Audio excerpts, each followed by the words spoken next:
ലോക പരിസ്ഥിതി ദിനത്തിനോടനുബന്ധിച്ച് DYFI Kayamkulam block കമ്മിറ്റിയുടെ നേതൃത്വത്തിൽ Kayamkulam government boys higher secondary സ്കൂളിൽ വൃക്ഷത്തൈ നട്ടു.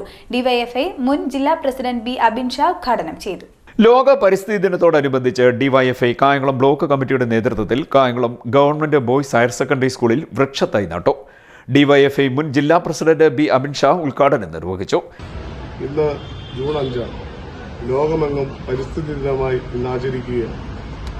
നമുക്കറിയാവുന്നതുപോലെ ലോകത്തെമ്പാടും ഇന്ന് ആഗോളീകരണത്തിന്റെ ഭാഗമായി ലോകത്തെ മരങ്ങളെയാകെ വെട്ടിക്കളയുകയും മലകളും നദികളും ഇല്ലാതെയാകുകയും ചെയ്യുന്ന സ്ഥിതിവിശേഷം മനുഷ്യൻ തന്റെ സ്വാർത്ഥ മോഹത്തിനു വേണ്ടി പ്രകൃതിയെ നശിപ്പിച്ചുകൊണ്ടിരിക്കുന്ന ഈ ഘട്ടത്തിൽ ആഗോളതാപനം വല്ലാതെ കൂടിക്കൊണ്ടിരിക്കുകയാണ്. ഇതിനെ നമുക്ക് ചെറുക്കണമെങ്കിൽ ഭാവി തലമുറയ്ക്ക് ഈ നാട്ടിൽ സുഖമായി ജീവിക്കണമെങ്കിൽ പ്രകൃതിയെ സംരക്ഷിച്ചേ കഴിയും. അതുകൊണ്ടാണ് ലോകമെമ്പാടും ഇന്ന് ജൂൺ 5 പരിസ്ഥിതി ദിനമായി ആചരിക്കുന്നത്.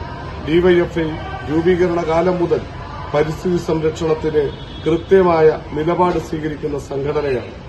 വർഷങ്ങളായി എല്ലാ ജൂൺ 5 ഈ കേരളത്തിൽ ലക്ഷക്കണക്കിന് വൃക്ഷത്തൈകളാണ് ഡിവൈഎഫ്ഐയുടെ നേതൃത്വത്തിൽ വെച്ചുപിടിപ്പിക്കുന്നത്.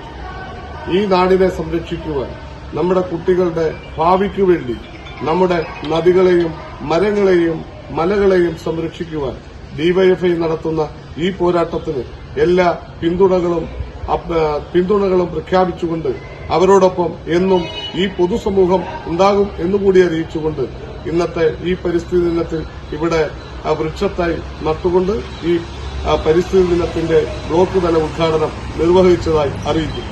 DYFI block president Muhammad Juraij അധ്യക്ഷത വഹിച്ചു. DYFI block secretary CA Akhilkumar സ്വാഗതം പറഞ്ഞു. എസ് സനൂജ്, അതുൽജിത്ത്, ലെനിൻ സന്യാൽ എന്നിവർ പങ്കെടുത്തു. CDNet news, Kayamkulam.